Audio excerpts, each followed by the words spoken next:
देवास में एमआईसी ने एक निर्णय किया था कि मांगलिया पंचायत को एनवीडीए से जो पानी मिलेगा वो डैम के माध्यम से देने की अनुमति वाला, जिसको लेकर विपक्ष लगातार कहीं न कहीं भ्रामक प्रचार कर रहा है और एक राजनीतिक वातावरण बना रहा है। तो नगर निगम परिवार ने हमने तय करा कि एक बार आप सबके बीच में उपस्थित होकर वस्तु स्थिति से आप सबको अवगत कराया जाए और जो असलियत है वो आप तक पहुंचाई जाए। जो अभी शिप्रा जलाशय के माध्यम से मांगलिया पंचायत को जो जल प्रदाय करने का जो एग्रीमेंट को लेके चर्चा हो रही है, उसके बारे में मैं कुछ फैक्ट्स जो है आप सबके सामने रखना चाहूंगा। सबसे पहला फैक्ट ये है कि जब पहली बार जब मांगलिया पंचायत हमारे पास पानी के लिए आई थी, तो हमने उनको ये कह के लौटाया था कि आप पहले जो है एनवीडीए से अपना इंडिपेंडेंट एग्रीमेंट करके लाइए। अगर एनवीडीए आपको पानी देता है, जितनी मात्रा में पानी की आपकी रिक्वायरमेंट है, तो ही आप हमारे जलाशय से पानी ले सकते हैं। तो अर्थात हमारा जो पानी है, हमारे बारिश के समय जो हमारा स्टोर्ड पानी है, उसमें से हम आपको पानी नहीं देंगे। उसके बाद जब दोबारा एनवीडीए मांगलिया हमारे सामने आया है, तो उनने एनवीडीए से एक सेपरेट एग्रीमेंट किया है, जिसमें एनवीडीए उनको 2.2 एमएलडी के हिसाब से जो है वो हमारे शिप्रा जलाशय में उनके लिए पानी देगा, और वहां वो इंटेक वेल बना के वहां से जो पानी है वो मांगलिया के लिए लेंगे। और उसमें जो पेमेंट की मैकेनिज्म है, उसको लेके भी कुछ कंफ्यूजन है। उसमें ना तो मांगलिया पंचायत हमें कोई पेमेंट कर रही है, ना हम उनसे कोई पेमेंट मांग रहे हैं। जो भी पेमेंट का अरेंजमेंट है वो एनवीडीए और मांगलिया पंचायत के बीच में है। जो भी 2.2 एमएलडी पानी जो आएगा, उसका पेमेंट जो है वो मांगलिया पंचायत सीधा एनवीडीए को पेमेंट करेगी। उनका सेपरेट एग्रीमेंट है। अब अगर हम आते हैं हमारे एग्रीमेंट पे, तो सबसे पहले तो अभी तक हमने एग्रीमेंट नहीं किया है। एमआईसी में जो प्रस्ताव हुआ है वो इस बाबत हुआ है कि शासन स्तर से पत्र आया था कि मांगलिया के साथ में अनुबंध है, तो अनुबंध की शर्तें आप अपने स्तर पे नगर निगम पे ड्राफ्ट करके आप हमें भेज दीजिए। तो वो जो शर्तें हमने ड्राफ्ट करी, वो शर्तों में जो ड्राफ्ट एग्रीमेंट है उसका अनुमोदन एमआईसी ने किया है। हम उस ड्राफ्ट एग्रीमेंट को शासन को भेजेंगे, और शासन की अनुमति के बाद ही हम जो है वो मांगलिया पंचायत और सांवेर जनपद के साथ जो ट्राईपार्टाइट एग्रीमेंट साइन होना है, उसके बाद वो एग्रीमेंट साइन होगा। उसके बाद उनको आगे कुछ भी करने का जो प्रोसेस है वो रहेगा। अब तीसरा क्वेश्चन आता है कि बारिश के समय एनवीडीए जो है वो पूरे साल भर डैम में पानी नहीं छोड़ता है। तो इस जुलाई से, जब से बारिश के बाद डैम के गेट खुलते हैं और गेट बंद होते हैं, उसके बीच तो बहता हुआ पानी है, उस पानी को कोई क्लेम नहीं करता है। उस समय कोई कितना भी पानी यूज करे, उसका कोई चार्ज नहीं होता। लेकिन जिस डेट से डैम के गेट बंद होंगे और जिस डेट तक एनवीडीए हमारे डैम में पानी छोड़ना चालू नहीं करता है, क्योंकि 494 से जब हम 492 के अराउंड आते हैं, तब जो है एनवीडीए हमें रेगुलर बेसिस पे पानी देना शुरू करता है। तो उस अवधि में लगभग 2 महीने की अवधि रहती है।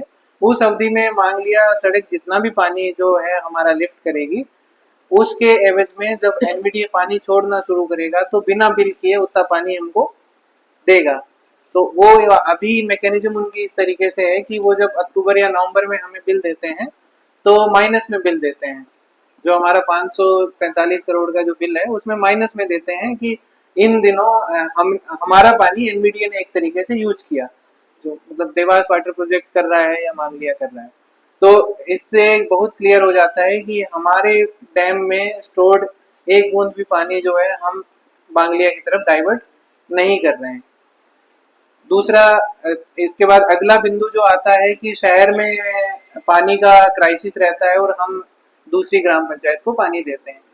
तो आपकी इंफॉर्मेशन के लिए मैं बता दूं, इस बार जो है हमारे सोर्स लेवल पे पानी का कोई इश्यू नहीं आया है। पूरी गर्मी में हमारे डैम में 490 का एवरेज वाटर लेवल हमने हमेशा मेंटेन करके रखा है, जबकि 487 मतलब वर्स्ट केस में 487 तक भी वहां से हम पानी लिफ्ट कर सकते हैं। और 489 तक तो आप सेफली मान सकते हैं कि 489 अगर लेवल है डैम का, तो शहर में पानी सप्लाई हो सकता है। तो जो शहर में पानी का इश्यू है, उसके लिए सोर्स जिम्मेदार नहीं है, और 2 MLD उनको डाइवर्ट करने से सोर्स पे कोई इश्यू भी नहीं आएगा। जो शहर में पानी अल्टरनेट देना और उन सब के लिए जो जिम्मेदार है वो शहर में जो इंफ्रा है, हमारे पास WTP अभी 22+15 जो है 37 ही चल रहा है। 6 भी जो है, जैसे डैम में पानी कम होता है तो 6 में पानी आना बंद हो जाता है। उसके बाद जो राजानल है, राजानल भी हमें जो है वो दिसंबर जनवरी के बाद वहां से हम नहीं ले पाते हैं, तो हमारे पास इफेक्टिवली 37 MLD का ही WTP रह जाता है। जबकि हमें जो है पर डे पानी देने के लिए लगभग हमें 55 से 60 MLD टाइप का WTP चाहिए। तो जो कि हम अमृत 2 में 30 MLD का एक और प्लांट बना रहे हैं जो दिसंबर तक फंक्शनल हो जाएगा। तो उसके बाद 22+15 37+30 67 और राजनल का 6 अलग से, ऐसे करके हमारे पास लगभग 70 MLD का ट्रीटमेंट फैसिलिटी बन जाएगी।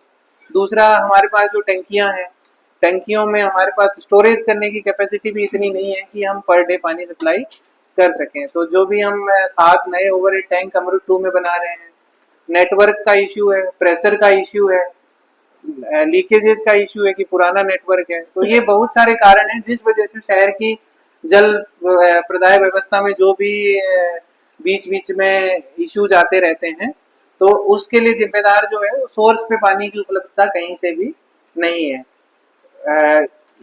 और दूसरा, अमृत 2 का सीवरेज का, बहुत सारे रोड का, NH के बहुत सारे काम चल रहे हैं। तो काम के दौरान जो है कभी पाइपलाइन फूट जाती है, कुछ इश्यूज हो जाते हैं। तो इस गर्मी में हमारे जो भी वाटर सप्लाई में डिस्टर्बेंसेस हुए हैं वो मात्र अनफोर्सीन इस तरीके के इंसिडेंट की वजह से हुआ है कि कभी पाइप फूट गई, किसी ने काम करते पाइप फोड़ दी, या फिर WTP का मोटर जो है वो उसमें दिक्कत आ गई, इनटेक वेल पे कोई मोटर में इश्यू आ गया, पंप में इश्यू आ गया। तो इस तरीके के इश्यूज मात्र की वजह से ही जो है हमारी जल प्रदाय की व्यवस्था जो है वो डिस्टर्ब रही है, ना कि हमारे पास पानी की कमी है इसलिए हम सबको पानी दे नहीं पा रहे हैं। तो ये सारे तथ्य हैं। और मांगलिया जो है वो सिर्फ और सिर्फ हमारा डैम जो है उसको उपयोग करेंगे, और डैम के उपयोग में, डैम में हम सालाना लगभग 35 से 40 लाख का हमारा मेंटेनेंस का खर्चा होता है। तो उसके एवज में हम उनसे 70,000 पर मंथ के उससे डैम की मेंटेनेंस के नाम पे उनसे हम एकमात्र जो पेमेंट हमें मांगलिया से लेना है तो वो है। तो इस तरीके ये ऐसे सवाल भी आ रहे हैं कि मांगलिया ग्राम पंचायत है वो पे नहीं कर पाएगी। तो वो पे कर पा रही है नहीं कर पा रही है, वो उनका और NVDA के बीच का जो है इश्यू है। हमें हमारा उनके पेमेंट में जो है किसी भी तरीके से कोई लेना देना नहीं है। और अंत में जो मैं पहले भी बोल चुका हूँ कि अभी हमने एग्रीमेंट साइन नहीं किया है, क्योंकि नगर निगम के बाहर जो भी है उसको नगर निगम नहीं जानता है, एक तरीके से अपने स्तर पे उनसे अनुबंध नहीं कर सकता है। हम राज्य शासन के अधीन है, तो हम राज्य शासन को अनुमति के लिए भेज रहे हैं। राज्य शासन की अनुमति के उपरांत ही जो अनुबंध है वो हस्ताक्षरित होना है।